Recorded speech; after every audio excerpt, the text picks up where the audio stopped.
projection.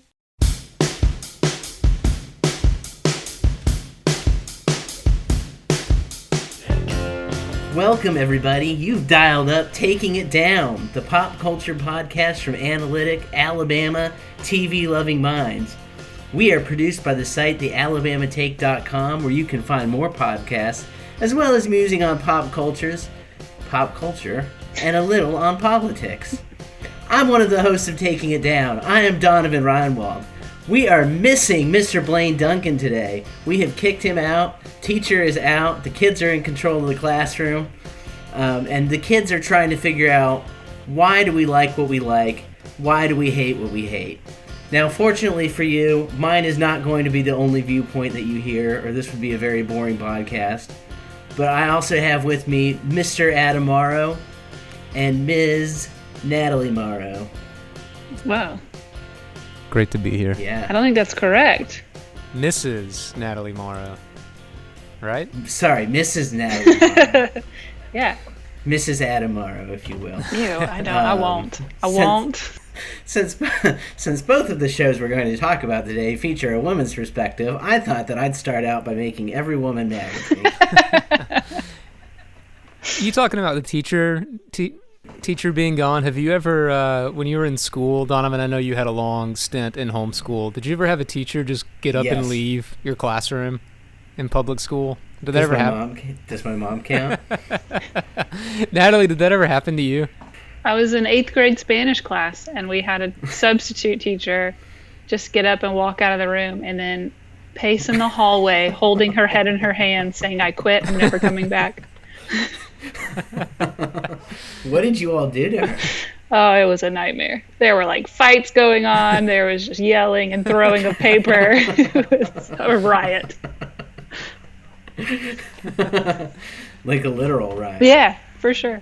Okay, today we're going to be talking about the movie that has recently been released on Hulu, Prey, as well as the first episode of the Disney Plus show, She-Hulk, Attorney at Law. And now I'm done talking. That's my intro. Brilliant. You did a great job. Donovan, I want to catch up here. Thank you. I want to catch up on, you missed last week because you were summering on the island, right? I was down at the Long Island Sound. We had a friend come in from Texas, our good friend Caitlin, and she wanted to go down to, we have the big old bookstore down at the beach, which is about an hour away from us now. It used to be about 35 minutes, called the Book Barn, which is literally a barn full of books. You went to the beach to go to the bookstore? Exactly. Okay. Just catching up. So that's what I was doing last week. Now, I got sucked into a film last night that was playing on AMC called Jaws. Are you familiar with this film? It's the normal version of Nope. So these assholes are preparing for a 4th of July celebration and running along the beach in like full khakis and jackets and all this kind of thing. Can you confirm that this is what it's like in the Great White North in the summer?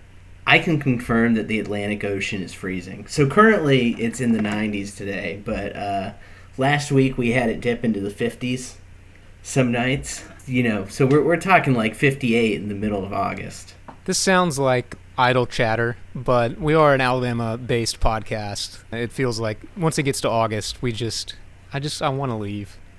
I'm ready for it to be over, Donovan. You're like my cats, who are just, currently it's a little hot in the house, so they're just lying on, they found any cool surface they can find, and they're just lying down on it, and they're not moving. And every so often I prod them to make sure they're still alive, and so far they are. So far. All right. Yeah. Are we ready to chat some Prey? I feel like Dilly Bar? Oh, well, we didn't touch on the Dilly Bar, did we? We have bad news for the listeners. We ate all the Dilly Bars. We got into them. We ate the Dilly Bars. We're not going to mail a sticky popsicle across the United States today. It was going to be occasional listener. I know he occasionally listens, my friend Joel Atkinson, but Joel, we ate all your Dilly Bars today. So if you're listening, we're so sorry. There's no Dilly Bar for you. You will not be receiving one in the mail. I feel like there needs to be saying Saying we ate the dilly bar is one thing, but saying we ate your dilly bar is a totally different thing. I was wondering if you were going to put us on a dilly bar pitch count or something like, all right, they've said it a dozen times. It's time to move on. I would like to add that this is the only show that guarantees a listener a dilly bar a week unless we eat it. You can't do everything, great, but we have that one thing nailed for sure. We've even shipped internationally. I believe we've shipped a dilly bar up to Canada. So if any listeners are in Mexico, we would like to complete North America. The trifecta. Let us know so we can... Yeah. Let us know so we can ship a dilly bar down to Mexico, please. What are we talking about today? Are we going to start with Prey? I think we're going to start with Prey, if that sounds good to y'all. We've seen Prey. We're ready to do it. There wasn't a lot of eating or love, but we watched the film. That was a good joke. I appreciate that. Thank you. I workshopped it over lunch. Yeah, so Prey is yet another Disney, I guess it's a 20th Century Studio, so a formerly Fox movie that Disney has somewhat unceremoniously dumped on Hulu. It features an indigenous protagonist going up against the titular, or who is the titular prey, I suppose, going up against a predator as known and loved from many, many, many movies preceding it. Let's just start with general thoughts on the movie. What did y'all think about it? Donovan, have you seen the other Predator movies? I have seen Predator. Okay. With Arnold. So we've not getting to the chopper. Seen any of them. I told Adam I was going into this. All my knowledge of Predator comes from Parks and Rec and Bob's Burgers. So I feel like that's a pretty solid background. Just, I know the facts, heat seeker, whatever. But I feel like you don't need to know. Like I didn't feel like I was missing anything watching this movie, having not seen Predator. That was going to be one of my questions. If y'all felt, because I knew that this was not a Predator household, if you will, and if you thought that it was just something you could kind of go into blind, and I felt like you could. Yeah.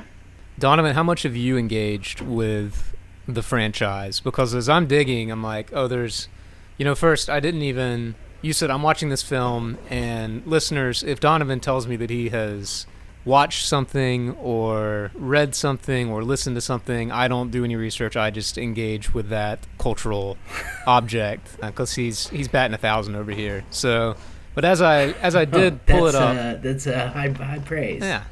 As I pulled it up, I was like, this is connected to Predator franchise. And I even texted Donovan and said, are we going to be losing something going in blind? So you've seen some of the films. I didn't know there was like comic books involved as well. There's a whole world. How much have you engaged with all that? I have not. I am not a huge Predator fan, so I've really only seen the first movie with Arnold, which is kind of a perfect movie in its own way. I'm not going to say it's a good movie. It's just a perfect movie because it's 80s guns and action and all that kind of stuff. But no, I think I have engaged with the Predator franchise except for seeing that first movie, very tangentially, in that I know the Predator fights Alien now and all that kind of stuff. But there's apparently some callback. We'll get into it. I guess we should just say, if you're listening to this segment, we're going to start spoiling things. Some of the fringe characters in this have been hinted at in other movies, and even were in the comic books, like the multilingual guy that gets his leg chopped off, right? He's like anyway, there's some callbacks that I didn't know if you were in on the wink wink nature of them. Not really. I did a little preliminary research, so I know that this Predator looks different. It's supposed to be more feral, more primitive, right? Kind of technology. But that was kind of the extent of my knowledge of the Predator here, or the Predator franchise as it impinges on this movie. I think for general thoughts, while we're still there, I want to read what Odie Henderson said on RogerEbert.com. I don't know. I know you're a frequent flyer. That's the review I read, too. Yeah. I read I thought the Rolling Stone review was very good as well. Critically, this has been a pretty embraced film. Very positive things said, which we can get into. But Odie Henderson says, Prey is worth spending the money to see on the biggest screen possible. The wide open spaces of Alberta look fantastic.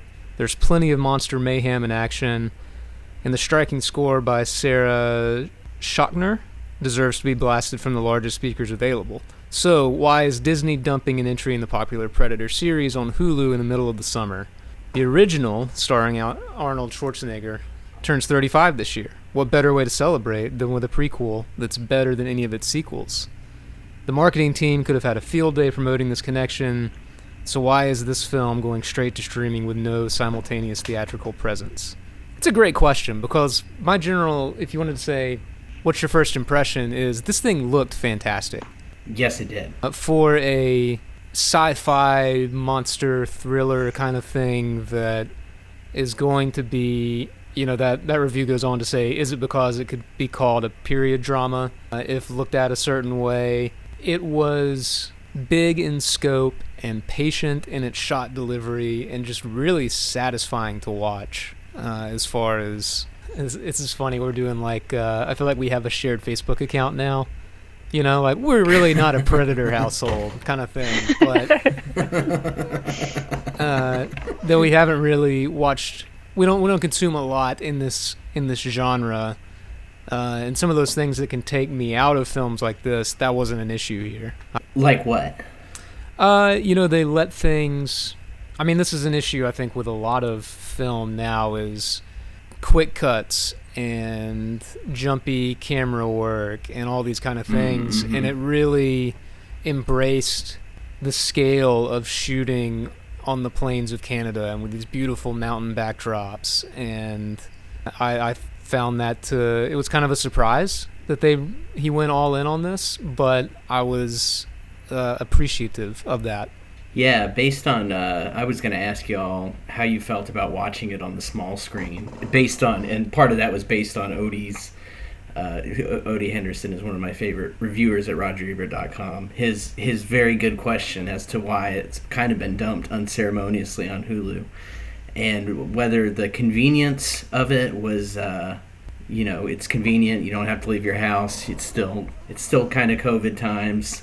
If you missed seeing it on the big screen, I would probably not have spent the price of an evening movie ticket on this, maybe a matinee on a slow afternoon. But now, having seen it, I would totally go. Like, if this were playing simultaneously and a friend said, hey, I'm thinking about going to see Prey, I'd be like, I'd go for sure, just to see the spectacle of and it's not even the fight sequences or the monster or anything like that. It's just a very pretty film. It is. And it makes me I was kind of surprised, because have you seen 10 Cloverfield Lane, his previous film? I have not. I don't know how. It's very claustrophobic and not at all sweeping vistas and that sort of thing. Right.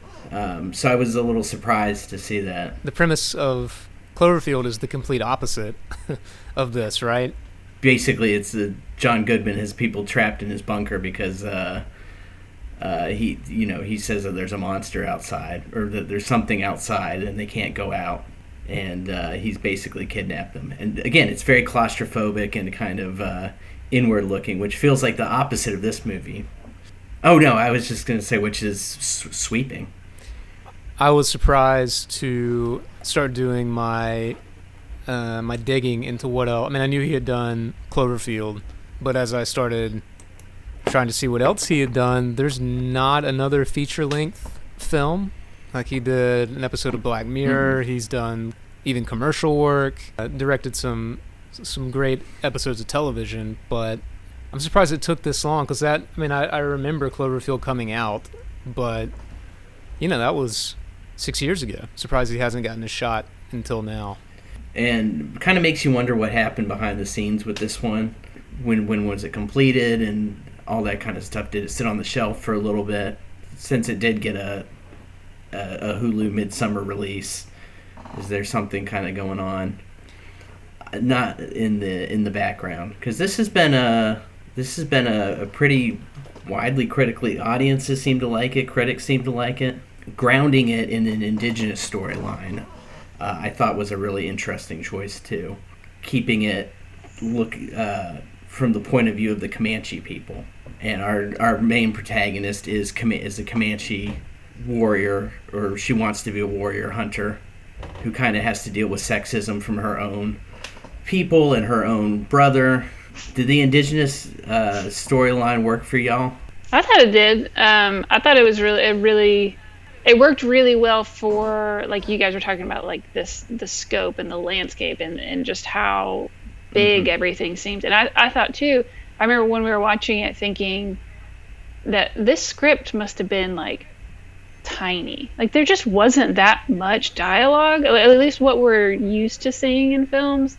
And then, which I loved that choice. I thought that was a big part of what made this movie so great. But then even when they're, captured and they're in the camp, they didn't concern themselves with translating the different languages. And I thought that was a really cool way to kind of show like a version of her isolation and the fear that could play in, but also just like, who cares? That's just the environment. There is this other conversation happening that we are not privy to. Yeah, I thought it was interesting how we really don't get there's no point of view colonizers that we get. It's pretty much all the point of view is entirely our indigenous characters. And even the French fur trappers are, they're not the Kevin Spacey character, not Kevin Spacey, Kevin Kline character in Dances with Wolves, right? They're not our... Kevin Costner? Yeah, Kevin Spacey in Dances with... Is it Kevin Costner? One of the Kevins. You're right, it is Kevin Costner. Kevin Costner, not Kevin Kline. Really went on a trip there. Whoever it is. But we don't have them as point of view characters. They're kind of othered, and they're the bad guys, and they're just destroying the buffalo and getting destroyed by the predators, so we don't mind that too much. Strong Butcher's Crossing vibe in that one scene. Oh, where she comes up on all the dead buffalo. Yeah, fantastic book, Mr. John Williams. Good stuff. Can't recommend that one enough. But yeah, that's a fine point that the colonizers have no say in things really, and are kind of presented as, this did a good job of, even before the predators on the scene, establishing really high stakes just for life in general, specifically the kind of life that she is aspiring to as a hunter, as a warrior, but specifically that the natural world is frightening. I think is the danger of going with a colonizer's point of view, especially if you other native people into like, just happy, in tune with the earth kind of figures, is like the earth is terrifying and nature is scary as hell. And they live in these big epic places. To have her have the showdown with the mountain lion, or just run across the French traders, and it's like, yeah, this is life. This is kind of it makes the ending earned in a way. You know what I mean? That someone who's already been through, it's not like we got plucked and dropped there. This is someone who already has a level of toughness that just expands throughout the film. Really, really well too, by Amber Midthunder, who plays the lead. Had you guys seen her in Legion? Y'all watched Legion, right? Yeah. Yes. She's great. It's very there was something so familiar that I had to go and look up. It's like, why do I know this girl's face? And so that's when I was like, oh yeah, it's what's her name from Legion. But she plays a fairly similar, I guess there's some overlap because her character in Legion is kind of this martial arts warrior type of person. So that was kind of the same, but it's a totally different world that it's hard to also compare the two.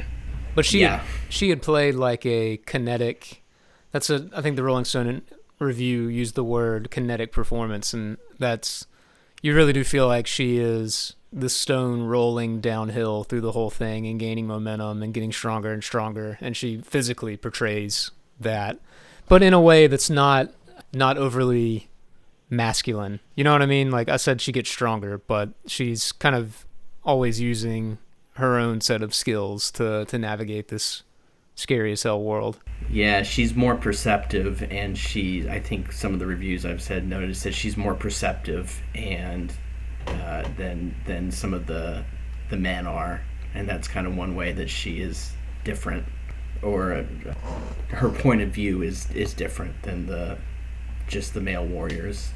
She's the first one who figures out that a predator's out there. Yeah, pretty quickly. How cool! I thought it was very cool, the scene where they introduce the predator, where we finally see the predator for the first time when he kills the bear. I thought that. I think they could have waited a bit on not on that scene, but you see enough of him up until that point where if it had just been like the Halo invisible mode or whatever, you can kind of see the outline but not really kind of thing. Yeah. If they'd even gone lighter on that, and the first time you see him is raising this bear over this grizzly over his head with the blood raining down, that was pretty great. It easily becoming one of the iconic moments. As I think back on this movie, one of the iconic moments of this movie, as Amber Midthunder's character is in a beaver dam, I believe, trying to get away both from the grizzly and from the predator that has been pursuing both of them. Even the thought to jump in the water and swim into the beaver dam is like a bit of a flex of like, I live in this world, I know how it works, I'm gonna get away from this thing, and then it obviously doesn't work out, but yeah, that whole scene was great. Now, I'm not sure predators are all that bright based on how she eventually beats this guy. You would think, so major spoiler territory here for those who have not seen it, but you'd think he'd remember he didn't have his targeting system on, right? I mean, he lost it a few times, right? But he always got it back. Maybe he just assumed I don't know. I know what you're saying. He didn't know it was going to be used against him in that way, which is like, okay. Like, I think he knew he didn't have it, but he didn't realize he was being set up to be seen by his own system as the threat. Gotcha. Right? Okay, because I was just thinking that it made me think like he's just not very bright. I think there's a level of that, right? Or he's so invincible. He's so early predator. He's so untouchably strong and technologically advanced that he just assumes nothing can really get him, which is right par for the course with the men in the tribe and the Frenchmen, and now this third extraterrestrial thing underestimating not just her but humans in general, but specifically her in that scene. And she has to actually kind of trick it to go into the muck. And I guess if the movie is saying something, I wonder if it's saying something about the way both women and indigenous people have often been overlooked, and they're kind of underestimated. It seems to be what the predator does, overlook and underestimate, except just viewing you as a trophy to take home. And all other forms of bravery or shows of force or whatever, like you have the natives when they realize that they're under attack from this invisible thing, they very bravely jump in and fight it. That's their first instinct, is to fight for their comrades, for their brothers. And I thought that was a nice touch. And then you have the French who are trying to lure it into this place and shoot it. Their method is more closely aligned to maybe our American sensibilities, is let's just go in guns a-blazing and this thing, but surely we can stop it, whereas hers is demonstrated to be a different kind of courage, I guess. Yeah. So when I watch these movies sometimes, I think that was very good, and there's things that we're talking about now, like, representation in film and fleshing out characters who in film history have not always gotten that treatment. But this is also a very, very good, like the Rolling Stone review said, this is a fantastic B movie. That it knows exactly what it is, and you kind of hinted at, like, what is it trying to say? Like, beyond what we've discussed, is it interested in saying that much? Beyond what we've discussed, I'm not sure. I think there is a level where this movie is just like, this premise is just cool. Yeah. And it's just fine with that premise being cool. I do think that it has something to say, just because of, if for no other reason than because it's representing people that have often been overlooked or neglected, especially in American film history. But I do think, there's another level it's working on where it's like, it's just cool that a predator kills a grizzly bear and soaks itself in blood, and that's how you get to see it. It's just cool that, you're fighting, you're using your bows and arrows and throwing axes against something that's got like advanced space weapons, right? Like that's cool. It's a very fun, I've seen these kind of films, like Fury Road being another one. Like, this is just a fun roller coaster ride, which is an even stronger argument for it being on the big screen simultaneously. I wish that there were several moments watching this movie, especially you brought this up earlier, the mountain, any scene where there was a mountain, where I was like, wow, if only I was watching this in a theater. Yeah, there was just some really beautiful work with, her and Coco the dog, who we, of course, have to talk about. Natalie tells me that this is Coco's a bit of a social media celeb at the moment. Yeah, well, I don't know about social media. He's a good boy. Yeah, he was like a rescue dog. They just found him in the pound, and he just took to this training, and it's just, he's just a wonder dog. Natalie, what do you think of... Is that the right assessment to say that this is a really fun ride that offered portrayals of people whose you don't get fully fleshed out characters in Hollywood? Or, not everything has to be like a think piece, but now that we've like pulled it apart a bit, sure, it's hitting like the usual beats that you would expect from a sci-fi thriller set in 1719 Great Plains, but maybe is it weightier because of who's involved, do you think? I want to say no, but I know that wouldn't be accurate. Like, I think it is, but there's a part of me that's just like, why is this? I hate that still has to be part of it. You know what I mean? Yeah. For it to be like this, like, oh, well, let's champion this movie because of who's represented in it. It's like, well, we should be so far beyond this, and this is going to come up again. I mean, it's addressed in She-Hulk as well, in a different way. But yes, I think standing as a standalone, should people see this movie? Absolutely. I can't. I'm going to have to. We're all going to have to just turn off the noise of. There are going to be a bunch of people complaining about another movie where they're forcing down feminism and. Introducing new ethnicities, and it's just the complaints are going to happen, and it's going to be so annoying, and it's stupid, but it was a great movie. I really liked it, and I wasn't afraid at all.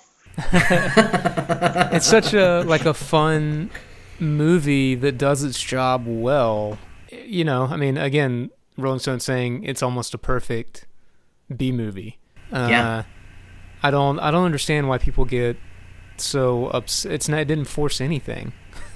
There was no point did it feel contrived to me. That did you have an underdog hero? Yeah, of course, because she wasn't allowed the same opportunities as her brother, who was also very well played. I should have written that actor's name down, but he was also very good. I forgot his name as well. Their chemistry, their sibling chemistry on screen was good. That you could feel some of the things that would have had to have been articulated in lesser hands, possibly, that you just kind of inferred from them. So yeah, that is you're right. It's frustrating. Just let it be what it is, which is a really good movie.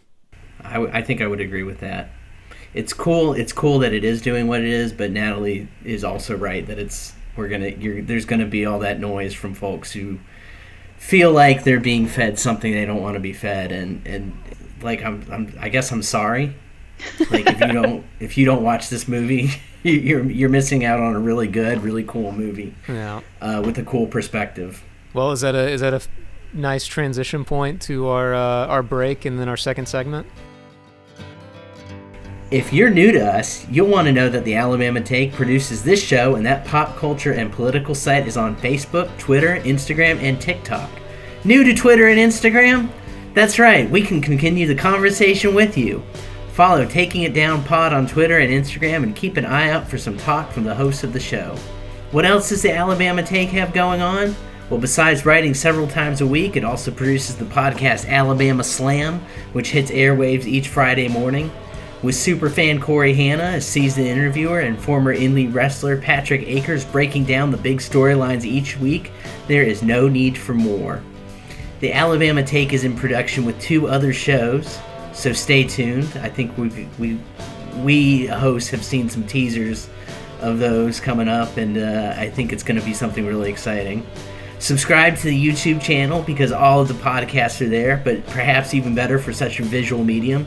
The second season of Blaine's interview talk show Short Takes is housed there. He had an excellent second season. I would recommend that anyone who is at all interested check that out. And lastly, visit the site, click on shop, and get yourself something done up real good. All right, back to our show. Did you say TikTok? Yeah, we're on TikTok. Who is it? How? What? What you know about a TikTok, Natalie? I don't know anything about a TikTok other than what's put on Instagram from TikTok. That's all I know, too. I had to make a TikTok account because people kept sending me in text, like goofy videos to watch there. And now I have the app and everything, and I don't understand it at all. Isn't it how you start watching one video and next thing you know it's 6 a.m? Yeah. That's my understanding of TikTok Interesting. From the outside looking in. It's literally just the passage of time. Yes. Oh, wow. That got really existential and bleak really fast. I saw TikTok. It's the ticking of is it Quentin's father's watch and the Yes. Sound and the Fury that he's obsessed And- with? Yeah, it's the ticking of the watch. And well, speaking of Faulkner, how about this She-Hulk? What a transition.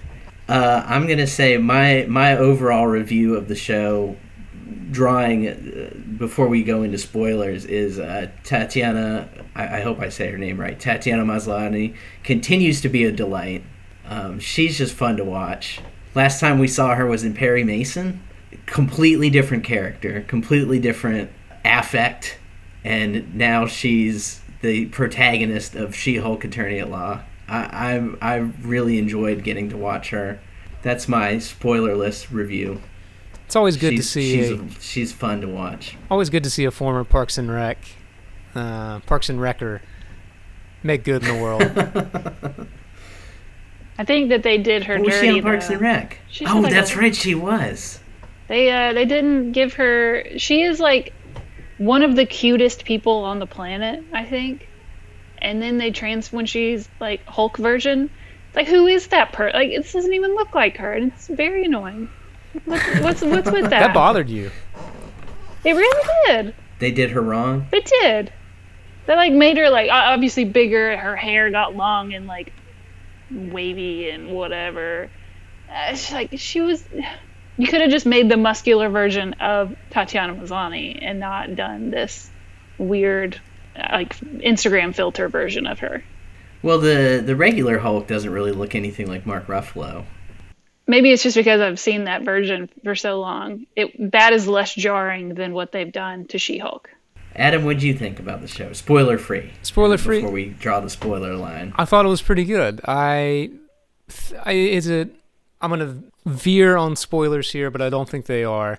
I think when you give 2 talented actors a little room to breathe and just kind of let them do their thing, it's kind of hard to mess that up, which is something that Marvel has done not super well in the past. That it's, they have moments where they kind of let folks go, but the need for inertia and gadgets and new things and all of this can trip them up, where this was let's just put 2 talented people on kind of a set. I mean, they were on a set, but almost like a play set in a way, and let them do their thing.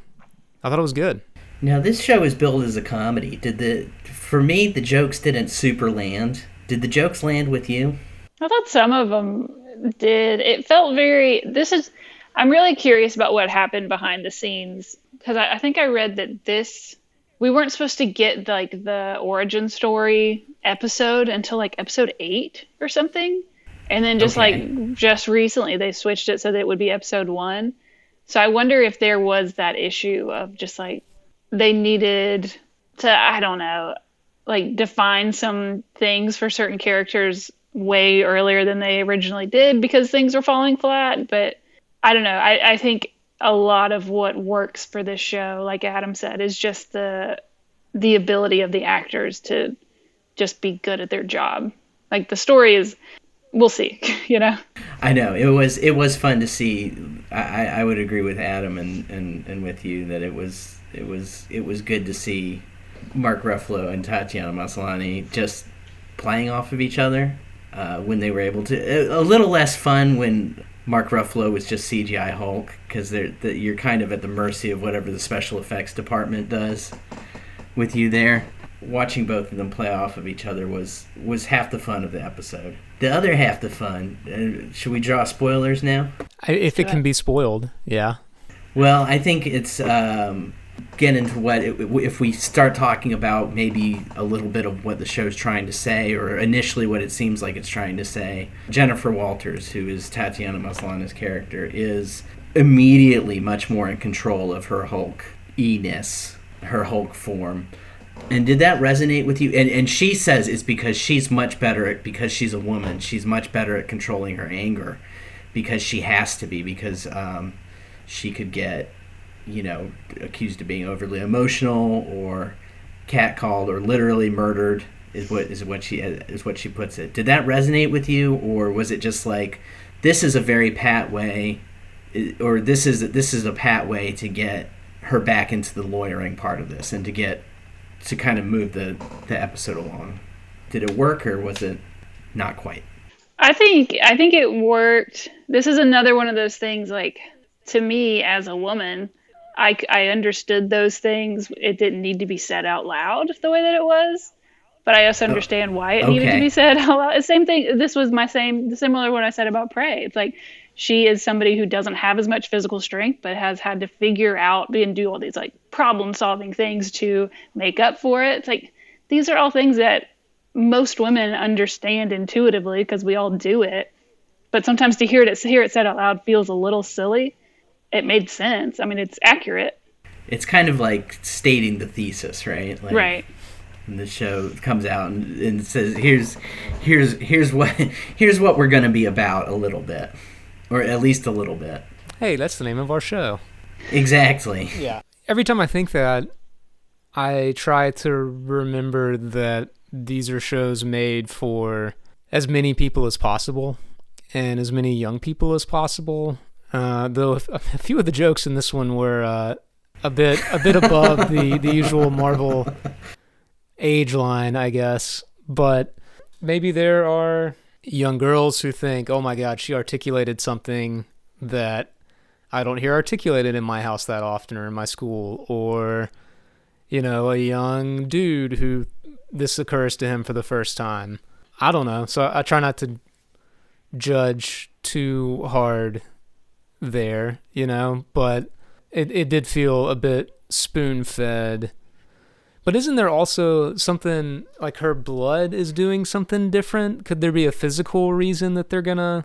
And obviously the point is, I'm just wondering for future episodes if there's some rub where like there are complications that she has to figure out.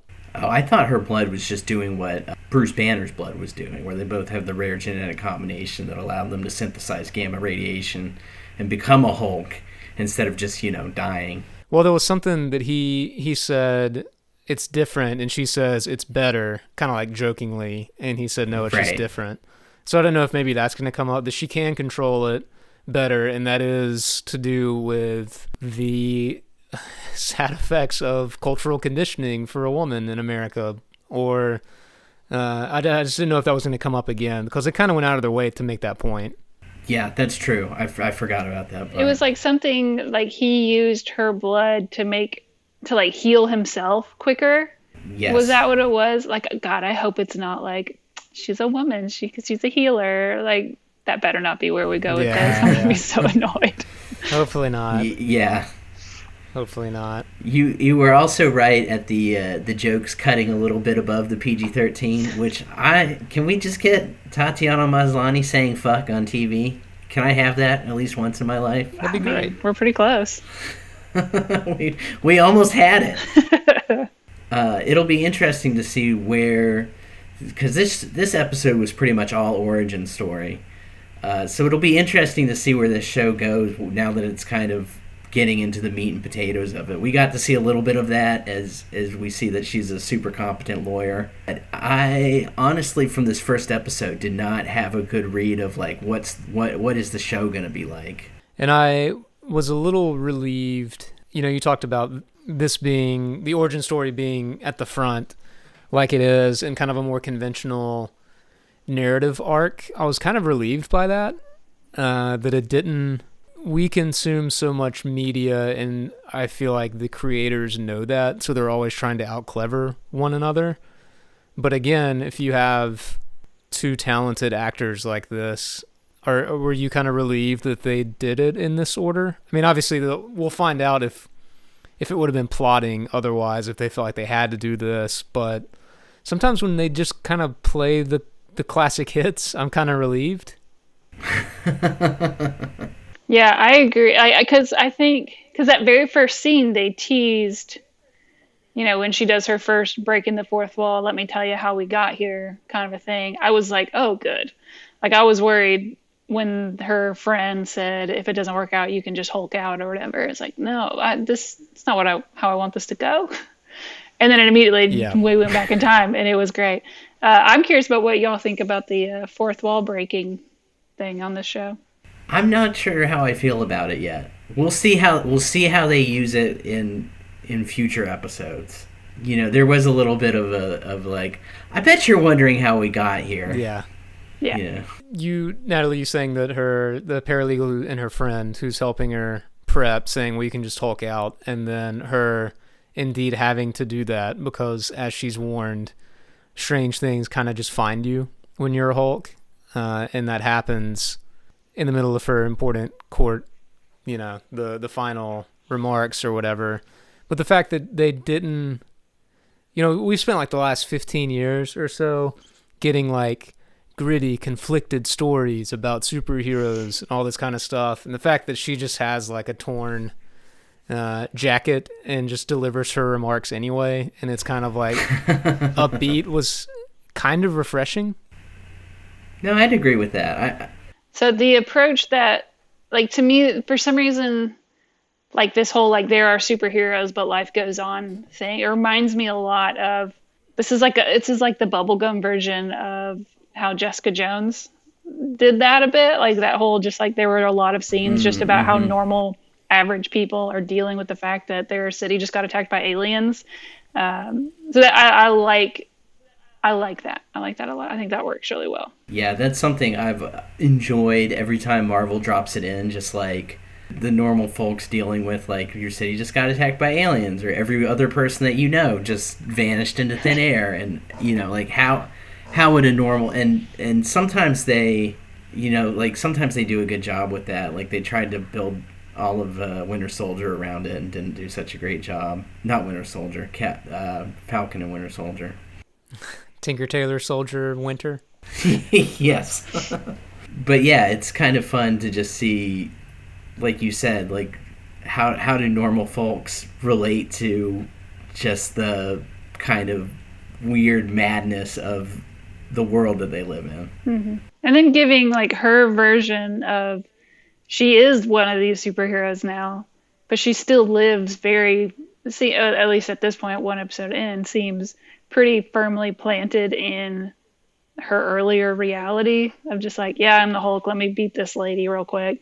But now I've got to do my closing remarks. Like, my job hasn't finished yet. Yes. It was also fun to have it flipped that, most of the time in fiction, when somebody discovers that they have this, up until that point, unknown superpower, they're like, oh, I always felt I was different. Or, like, oh, my whole life's going to change. Like, there's a line in the sand, and she's like, nah, not into it. You know, she's just got to get back to her career, which she spent a lot of time building. Yeah, she's got student debt. You know, the whole being the She-Hulk may not pay super well. Just an interesting grounding of, you know, you're talking about mentioning people living in the strange circumstances, but to just see somebody be like over the whole superhero thing despite being one now was kind of a fun. I don't recall that happening all that often, right? You have like reluctant heroes, but this is kind of a different thing. No, this is definitely a little bit off of, you know, with great power comes great responsibility. You know, Spider-Man reluctantly taking up the mantle, that kind of thing. This is her, saying, I've got my own life that I'm living, and, you know, this is not necessarily going to affect it in the way that you want it to. Yeah, well, she's one also is an angsty teenage boy listening to Dashboard Confessional, and one is a career woman. So it makes sense that this would be their approach to it. Well, this is also a woman whose career she made, you know, as a lawyer. She even says, I think, you know, I do help people. That is my job. That's my career. Like, I'm a lawyer. Mm-hmm. I'm there to help people. It's not like you have this greater calling now because you have these powers. Like, no, she's always had that. Like, she's always doing the thing to help people and make their lives better. Are you guys excited for more episodes? This was kind of a fun, self-contained episode 1, but I mean, how many are there going to be 6 or 8 of these? And how do they sustain this? I'm nervous. Me too, especially because for me, like, a lot of the jokes just didn't quite land. Some of them did, a lot of them didn't, and they're billing this as like it's also a comedy. And I'm like, and Tatiana Maslany is a very funny person. We know she can do comedy. So please, writers, please get writers who can do comedy too. Maybe when they get her in the room when Wong shows up, like that should be a fun pairing of characters. But it should be. Should be. There's no way. There's no way. If everyone's doing their job, it should be great. We'll see if everyone's doing their job. That should be the easiest writing day, is writing those scenes. And if they mess it up, that's tough. Kind of like I said before, you know, I almost don't know what to be excited for because I don't know what the rest of the show is going to look like. She's a lawyer. It's cautious excitement. Yeah. It's a law show. She says it at the end. This is a law show. That's true. It's just night court, but different. That's true. It's night court. Only one person can Hulk out. I'll be watching that. Night Court? Yeah. Night Court. Have we said all we have to say about She-Hulk? I think so. Cautious excitement. Can I do an unplanned thing? Yeah. I just want to ask you, Donovan, did you watch, or did you even engage with the graphic novel, Paper Girls? Yes. I've not watched Paper Girls, but I've read Paper Girls, and I really, really liked it. Cool. You should watch it. It's kind of scratches that Stranger Things itch, only I'll say I think it's better than Stranger Things, at least the graphic novel. Yeah. It's fun, it's weird, it's funny. Yeah, definitely watch it. Stick through the first episode. And then give it through at least 2 episodes and then make your judgment. But I thought it was great. I loved it. And I think everybody listening to this podcast should watch it and read it. That would be Brian K. Vaughan, and I don't know the writer, the artist, because it's Fiona Staples for Saga, but I can't think of who it is for Paper Girls. But Brian K. Vaughan does the comic, is the writer for the comic book, and then it's a TV show on Amazon Prime, Paper Girls, and it's about the first girls to do a paper route in the town that they're growing up in, and stuff very, very quickly gets weird. Very, very weird. Very weird, very quickly, and it's a lot of fun. All right, well, Dilly Bar. Donovan, thank you for stepping up. My final thought for the day. Thank you for hosting. You did a fantastic job. Well, I think it was kind of a group effort, everyone. You know, usually we've got Mr. Blaine Duncan in the host chair, but everyone had questions to ask and things to say, and I think we had a lot of fun. I think we did great. We did a great job. That's the takeaway here. The takeaway here is we don't even need Blaine. No, please Should come we back. mutiny? Yeah. We'll do our own show, Taking It Up. The King of the Hill spinoff, one episode at a time. Well, that'll be it for this week of Taking It Down. This is Blaine. These are Blaine's words, not mine, so don't get mad at me. Find the Alabama Take on all social media and find Taking It Down on Twitter and Instagram for some TV, movie, and pop culture talk. See you there.